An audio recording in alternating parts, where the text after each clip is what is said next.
एक पति पत्नी आपस में बहुत प्रेम करते थे, बड़े प्रेम से रहते थे और बड़े ही प्यार प्रेम से अपना जीवन व्यतीत करते थे।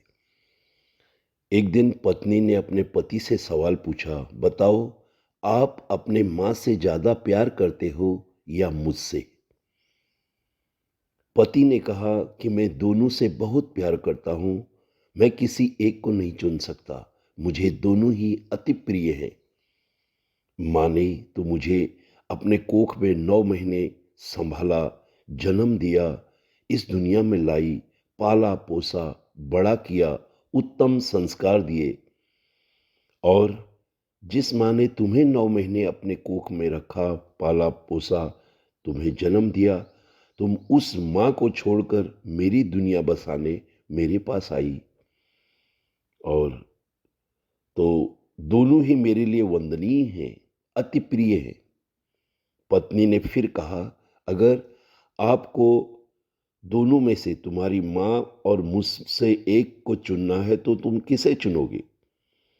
पति ने थोड़ा रुक कर बहुत समझदारी से बड़ा ही सुंदर जवाब दिया, मैं सबसे पहले केवल और केवल अपनी माँ को चुनूंगा। मैं अपने माँ को ही सबसे अधिक प्यार करता हूँ और मैं माँ के साथ ही रहना पसंद करूंगा। पत्नी ने गुस्से से कहा कि मैं तुम्हारे लिए अपनी माँ को छोड़कर आई, तो भी तुम अपनी माँ से अधिक प्यार करते हो और वही माँ का रिश्ता तो मैं तुम्हारे लिए छोड़कर आई हूँ।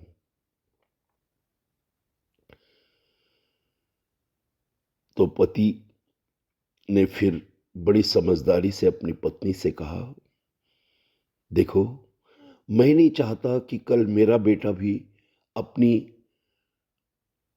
पत्नी के लिए अपनी माँ को छोड़ दे। क्योंकि कहते हैं बेटा जो भी सीखता है अपने माँ बाप से सीखता है।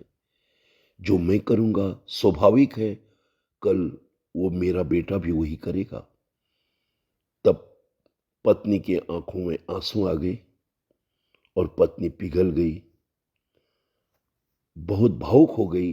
पत्नी ने कहा, आपने बिल्कुल सही कहा, जो हम करेंगे कल हमारे बच्चे भी हमारा अनुकरण करके हमारा जैसा ही व्यवहार करेंगे। मैं बहुत धन्य हो गई आप जैसा पति पाकर। परमपिता परमात्मा से मेरी यही प्रार्थना है कि मुझे 7 जन्मों तक हर जन्म में आप जैसा ही पति मिले और आप ही मुझे आजीवन पति के रूप में मिले। इस दुनिया में भगवान किसी को बेटा दे तो वो आप जैसा ही हो, पति दे तो वह भी आप जैसा ही हो और पिता दे तो वह भी आप जैसा ही हो। आप मर्यादा की मूर्ति हो। साथियों, बड़ा दुर्लभ यह मानव तन पाया। इस ब्रह्मांड में संबंध तो ईश्वर की देन है। सिर्फ रीति रिवाज में थोड़ा बहुत फर्क होता है, लेकिन इन संबंधों को हमें बहुत प्रेम से और समझदारी से निभाना है।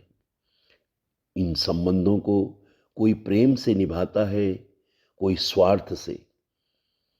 दीपक व सूर्य सभी को समान प्रकाश देते हैं, चाहे वो अमीर का घर हो या गरीब का, चाहे वो मिट्टी का दिया हो या सोने का।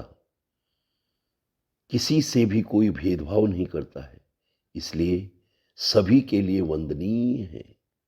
हमें अपने जीवन में अपने व्यवहार में आदेश निर्देशों का पालन करना चाहिए, बड़े सच्चाई और ईमानदारी से जीना चाहिए, अपने घर परिवार की रक्षा करनी चाहिए।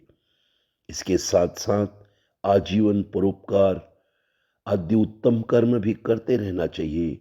जो व्यक्ति आजीवन सेवा, परोपकार, दया, दान आदि उत्तम कर्म करता है, उसे ईश्वर तत्काल आनंद देते हैं।